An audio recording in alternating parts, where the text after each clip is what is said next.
বললাম, মালিক, ও মালিক, তোমার কাছে তাওবা করলে লাভ হবে কি? আল্লাহ বলে, ও বান্দা, তুমি যখন আমি আল্লাহর কাছে পাপ করার পরে, অন্যায় করার পরে যখন আমি আল্লাহর দরবারে অনুতপ্ত হইবা, আমি আল্লাহ তোমার তামাম জিন্দেগীর সমস্ত গুনাহগুলাকে মাফ কইরা দিব। বলুন সুবহানাল্লাহ।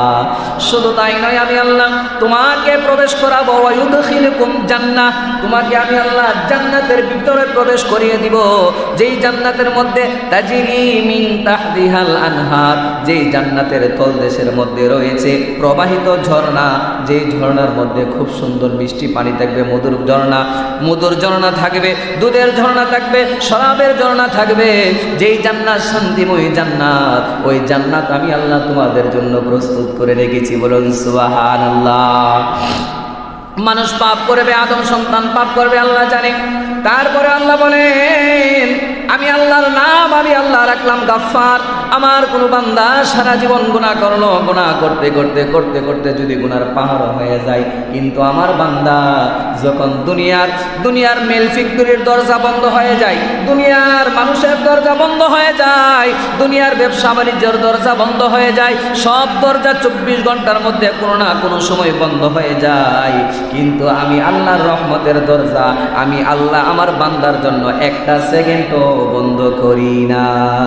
সুবহানাল্লাহ বলেন না। আল্লাহর রহমতের দরজা কি বন্ধ আছে? সকালে বলেন না বন্ধ আছে, জোহরে, মাগরিবে, রাতের আধারে।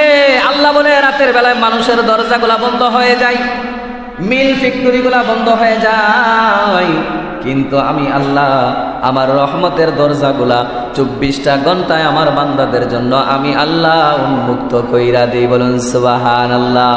রাতের বেলায় মা তার সন্তানকে নিয়ে ঘুমের ঘরে চলে যায়, পাখি তার বাচ্চাকে নিয়ে বাসার মধ্যে চলে যায়, কিন্তু আমার কোনো বান্দা রাতের আধারে দুনিয়ার সব মানুষের দরজা যখন বন্ধ হয়ে যাবে, দুনিয়ার মানুষগুলা যখন ঘুমের ঘরে ঘুমায়া যাইবে, ওই সময় আমার বান্দা ওই ঠান্ডার দিনে, ওই ঠান্ডার রাতের বেলায় সব মানুষ কম্বল মুড়াইয়া, লেপ মুড়াইয়া যখন ঘুমাইবে, ওই সময় আমার বান্দা যদি তাহাজ্জুদ রক্ত উঠিয়া আমি আল্লাহর দরবারে উযু করিয়া 2 রাকাত তাহাজ্জুদের নামাজ পড়িয়া আমি আল্লাহর দরবারে একটা ডাক দেই, মালিক, ও মালিক, 40 বছর, 50 বছর, 60 বছর, 70 বছর জিন্দেগি কাটাইলাম, আল্লাহ গুনাহ ভরপুর হয়ে গেছে মাওলা।